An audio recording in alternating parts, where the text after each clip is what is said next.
లక్షల కోట్ల రూపాయలు పెట్టుబడులు. ఇవి పూర్తయితే 23 లక్షల మందికి ఉద్యోగాలు. ఆ రోజు చెప్పింది 20 లక్షల మందికి ఉద్యోగాలు ఇస్తాన్నాం. ఇప్పటికే మనం చేసుకున్న ఎంఓయూలన్నీ పూర్తి చేసి 23 లక్షల ఉద్యోగాలు వస్తాయి.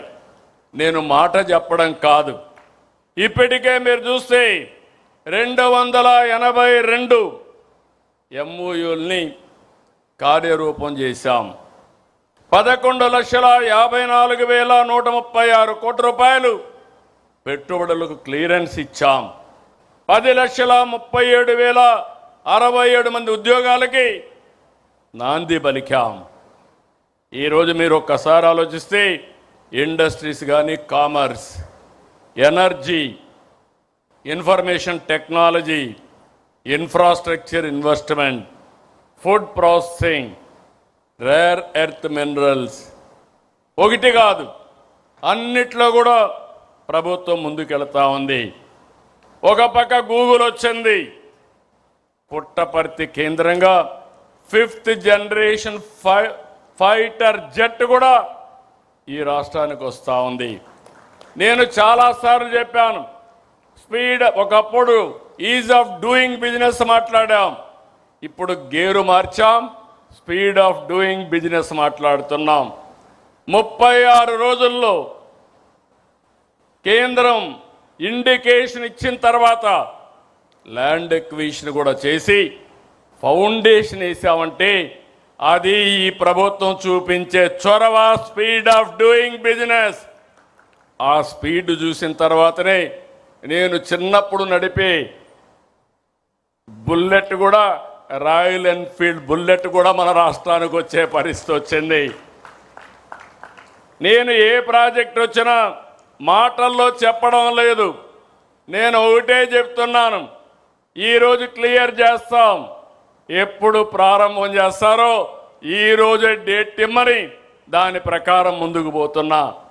ఈరోజు 288 ప్రాజెక్టులు ప్రారంభించే రోజు కూడా నిర్ణయించామని చెప్పి నేను మీ అందరికీ తెలియజేసుకుంటున్నా. అందుకే యువతకు విజ్ఞప్తి చేస్తున్నా, టీనేజర్స్కి, జన్జీకి, ఆల్ఫా జన్కి అందరికీ విజ్ఞప్తి చేస్తున్నా. It is a very very inspiring time.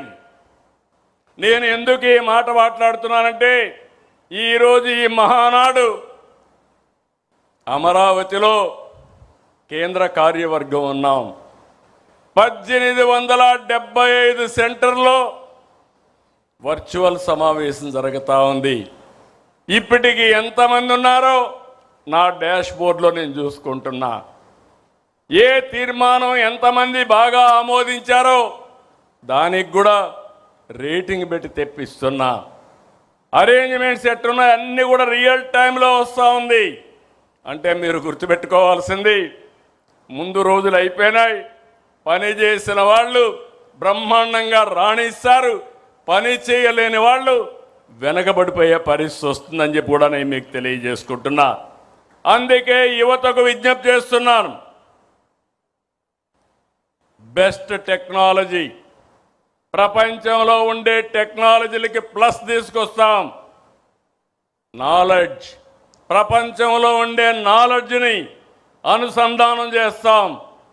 ఆకాశమే హద్దుగా మీరు క్రియేటివిటీ చేసుకోగలిగితే మీ క్యారియర్ కానీ, రాష్ట్ర భవిష్యత్తు కానీ ముందుకు పోతుందని చెప్పి కూడా నేను మీకు తెలియజేస్తున్నా.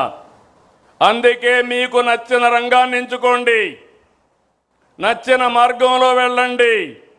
ఎంప్లాయీగా కాదు, ఎంప్లాయర్గా, ఆంటర్ప్రెన్యూర్గా, one family, one entrepreneur is our goal. తప్పకుండా సాధిస్తాం.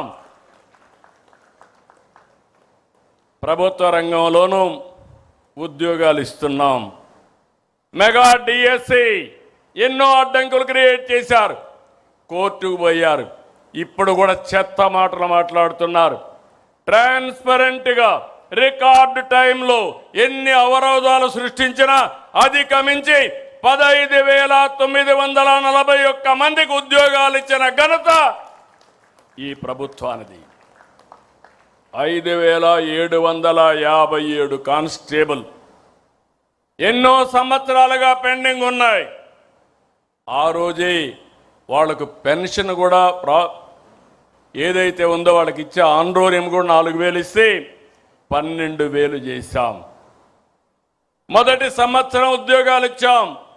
రెండో సంవత్సరం క్యాలెండర్ ఇయర్ 2026 కూడా అనౌన్స్ చేశాం.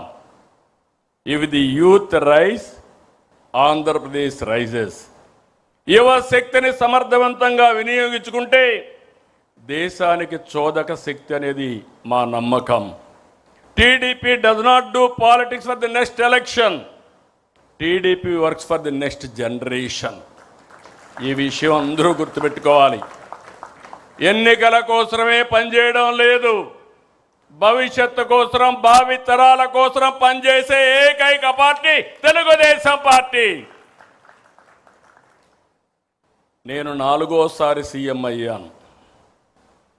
కానీ గతంలో ఎప్పుడూ చూడని విధ్వంసాన్ని, గాడి దప్పిన వ్యవస్థలను చూశా. ఆర్థికంగా రాష్ట్రాన్ని చిన్నాభిన్నం చేశారు. కేంద్ర పథకాల్ని సద్వినియోగం చేసుకోవాల్సిన వ్యక్తులు నిర్వీర్యం చేశారు. ఇలాంటి పరిస్థితులు నేను ఢిల్లీకి వెళ్తే నేను ఒక విష్ లిస్ట్ వాళ్ళకి రిక్వెస్ట్ ఇస్తే వాళ్ళు తిరిగి నాకు కౌంటర్ ఒక విష్ లిస్ట్ ఇచ్చేవాళ్ళు. అంటే ఈ సమస్యలు ఉన్నాయి, మీ వాళ్ళకు డబ్బులు ఇచ్చాం, డబ్బుల్ని డైవర్ట్ చేశారు, ముందు అవి కరెక్ట్ చేయండి అప్పుడే ఇస్తామంటే అడుగు అడుగు ముందుకేస్తూ అన్ని సమస్యలను అధిగమించి ఈరోజు మనం ముందుకు పోయే పరిస్థితికి వచ్చాం. ఇలాంటి పరిస్థితి నుంచి ఒక్కొక్క అడుగు వేసాం.